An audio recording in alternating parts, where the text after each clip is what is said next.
So recently I've seen a lot of videos on YouTube for top 10 games of all time. This is a very difficult thing to do, but I sat down and my game stretched probably across 5 or 6 different systems for my top 10 games of all time. Actually, yeah, 5 or 6 different systems easily, if not more. And these are the 10 games that are personal to me. They're the ones that I play the most, the ones that I would enjoy the most, the ones that have the most replay, or at least staying power value, and ones that I've spent the most time with. If I only had to have 10 games in my collection for the rest of my life, I would want these 10 games first. I made a list of 15, and it was really easy to chop 5 out of that list, and that's what really made me realize these are the games I've enjoyed the most over the years, so I thought I'd share them with you. The first one is number 10, and that is Dr. Mario. Here I have the Japanese and the North American version of the cartridge for the Game Boy. It can be Dr. Mario on DSiWare, it can be Dr. Mario on WiiWare, it can be Dr. Mario on the NES, it can be Dr. Mario on the Game Boy, on the Super Nintendo, on the N64. The Game Boy one is the most synonymous for me. I really love the WiiWare version. Really, really great game. The NES version is also awesome. I'm still trying to get a copy of that. Love this game. My favorite puzzle game. Some people prefer Tetris. I'd like to see a new version of this for the 3DS. Remade and maybe add a new puzzle feature or something, kind of like Tetris DS did. I don't feel like Dr. Mario gets the same love as Tetris, but this is definitely my favorite puzzle game. So that is number 10. Number 9 is a game that most people will say its sequel is better than it. However, I prefer the original game most. This is my favorite game on the GameCube. I can't think of a better game, quite honestly. If I only had to have one game on the GameCube, it would be this game, and that is Pikmin. Pikmin is a really great strategy game. I really like that you can play through all 40 missions on it. You can save Captain Olimar, and then you can go ahead and actually try and beat your time. As the day progresses, the hours get shorter and shorter. You have to actually recover parts of a spaceship. I thought it was one of the more innovative games for its period for the GameCube. I really enjoyed it. I can't wait to see a third version of this. I really hope they are still coming out with it. The second version of Pikmin, I wasn't as big a fan of. I liked the new Pikmin. I thought they were a great strategy element, and the co-op was excellent as well. But what I didn't like is you were just basically collecting stuff and adding it to a bank. There was no urgency to the mission. So that's number 9, Pikmin. Number 8 is a shooter for a Sega system, and that is Fantasy Zone. Oompa Oompa is a little colorful spaceship. You can see it here, and it has wings as well. And you beat these like outrageously wild bosses. And I can show you some of the screenshots from the back to get an idea of the levels. This is a basic level here. I don't know how well you can see it. And then here's a maze level. But the bosses are unique. If you don't have a Master System, you can also find this game on the NES. It's in a black Tengen cartridge.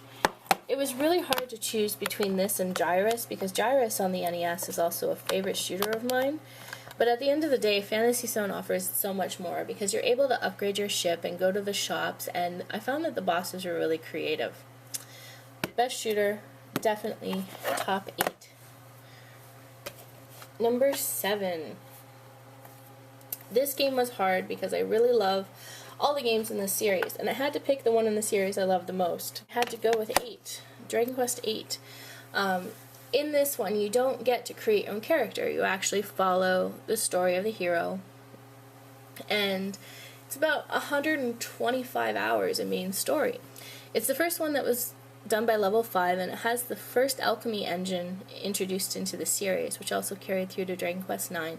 But the voice acting in this, and the gameplay, and the exploration is awesome.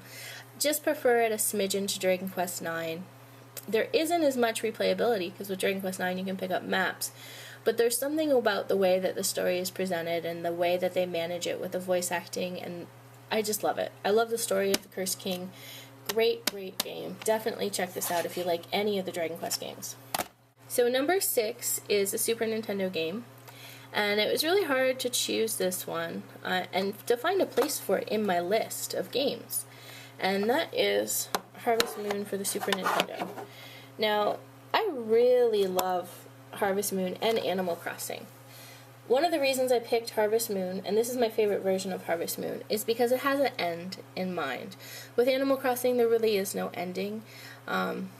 Excellent series. It's a farm simulator where you can get married, and really, really, really sweet game.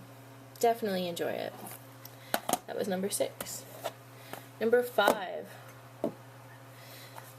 This series as well, it was hard to choose a game that I liked the most, but I had to pick the one that I spent the most time with and the one that I feel that Nintendo did the best job with. And that was Pokemon Platinum. Pokemon Platinum is my favorite Pokemon game.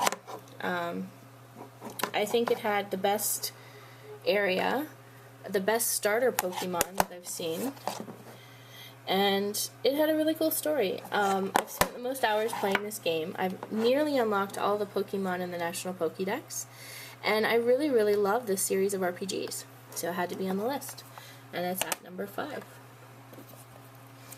Number 4 is a game.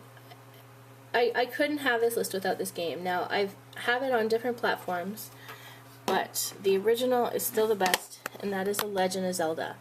As part of the Ambassador program, I have a copy of this on my 3DS, which I've completed. I've completed this version several times. I also have it on my Virtual Console. It's just a game that I really love. It's very nostalgic for me, just like Super Mario Brothers. But there's something about Zelda that you can replay and feel like you're experiencing a new quest. There's also a second mode of difficulty that if you type your name as Zelda, you start the second quest right away, which I think is pretty cool. Now, I talk about this game a lot on my channel, and again, there's different versions of it as well. I'm going to show you the PSP version, and that is Fat Princess. Fat Princess is an excellent game. PSN by far is the better version of this, but I have the PSP version here to show you as a physical copy. I'll play this on the go. I'll play this on PSN.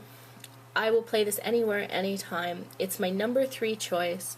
I absolutely love this game. I really hope Titan goes ahead and continues the series. I'd like to get an actual physical copy of the PSN version with the Fat Rolls update. I really just would like to own this game. I'd pay $70 just to own a physical copy on PS3. But like I said, I really hope they continue the series. And if they happen to make an individual copy for PS Vita, I'm going to have to go out and buy a Vita because I love this game that much. Number 2, this game was something that I could not imagine never playing again, and that's why it's on the list. It's one of my favorite NES games, and that is Mike Tyson's Punch-Out!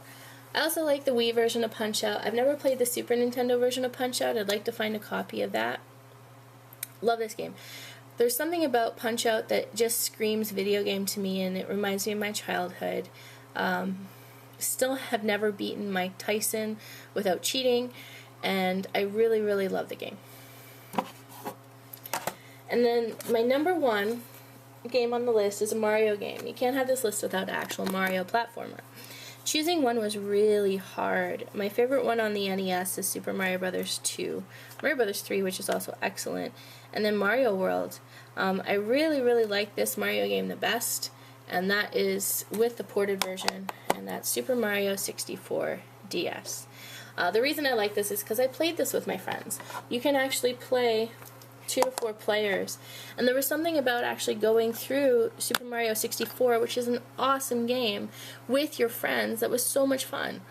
I like the better graphics on this. I like that you can play multiplayer on it.